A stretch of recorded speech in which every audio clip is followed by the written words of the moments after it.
আব্দুল মতিন এই মামলাটি ধানমন্ডি থানায় দায়ের করেছিলেন। রাজধানী ধানমন্ডি থানায় করা হত্যা মামলায় সাবেক নৌ পরিবহন মন্ত্রী শাহজাহান খানের 7 দিনের রিমান্ড মঞ্জুর করেছেন আদালত।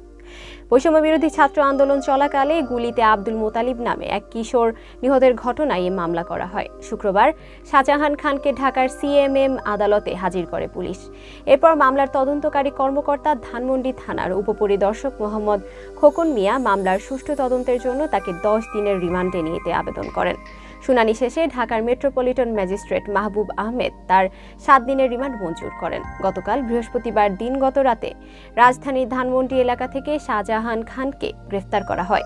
গত 4 আগস্ট রাজধানীর ধানমন্ডি থানা এলাকায় ছাত্র জনতার আন্দোলনে যোগ দেন আব্দুল মোতালিব। আন্দোলনে থাকা অবস্থায় তার বুকে ও গলায় গুলিবিদ্ধ হয়, এতে মারা যায় মোতালিব।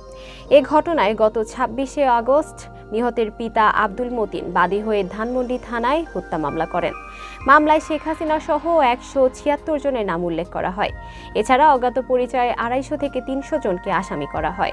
এই মামলায় শাহজাহান খান 23 নম্বর আসামি।